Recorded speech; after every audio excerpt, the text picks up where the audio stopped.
Test, test. So what do you do when you have a well that produces suboptimal gallons per minute? Let's try that one more time. What do you do when you have a well that produces suboptimal performance on a gallons per minute basis? Well, there's a couple things. You can drill for another well with no guarantee of another well producing water or producing more water per minute. Well, what we've done in this case is that we have a well that's producing only 3 gallons per minute. And as I've discussed in my other previous videos, 3 gallons per minute is just not enough. If you were just living maybe by yourself, maybe one other person, you certainly could coordinate, install a bladder, and that might help. But 3 gallons a minute is basically 2 appliances. That means one person flushes the toilet, the other person's taking a shower. There's no more in reserve. And let's face it, the average American in the United States uses almost 60 gallons per day of water. And so what we need to do is we need to do several things. Your option, and most expensive option, is to abandon that well and to go try to find another one. But in the event that you have a well that is producing and is producing anywhere from a gallon to, say, 8 gallons a minute, well, we need to create a buffer.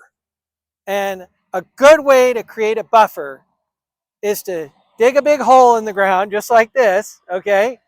And we're going to install a reservoir. And actually, we're not going to install one reservoir. We're going to install 2 reservoirs. Each reservoir holds approximately 2,000 gallons.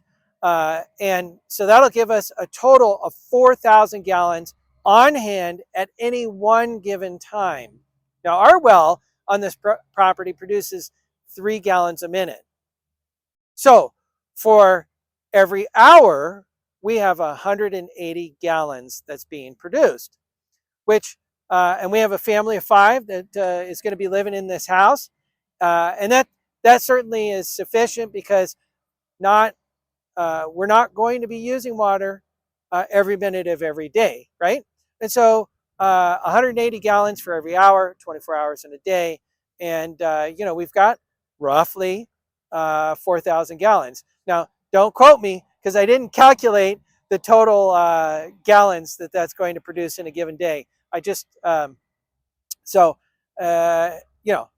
that's about it, right? 180 times 24 should be about 4,000 gallons. Certainly, we're not going to use that every day. But the other thing is that let's say towards the end of the season, our well slows down production, or worse yet, stops production. And we don't know because we haven't been hooked up to this well. It hasn't been used for domestic purposes. Well, another option when you have a reservoir is to truck water in. Now, that's obviously not as convenient as having water on your own property, but when you have a reservoir, there are options. Now, that certainly would be a Band-Aid, and then what we would do is we'd drill another well at another location, trying to find adequate water. Not an inexpensive endeavor by any means. So if you have a well on your property, obviously the best thing for you to do is to try to work with what you've got. So that's the pit behind us. It's big enough for 2 reservoirs, and I'm going to film that.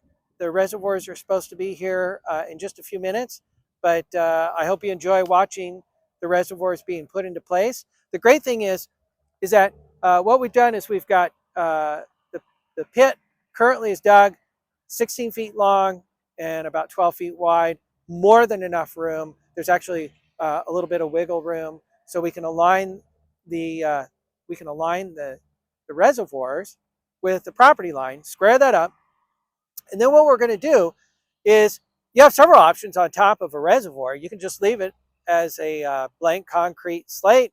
You draw the water line into the residence, and you, of course, going to have a filtration system, and you're going to have a pump.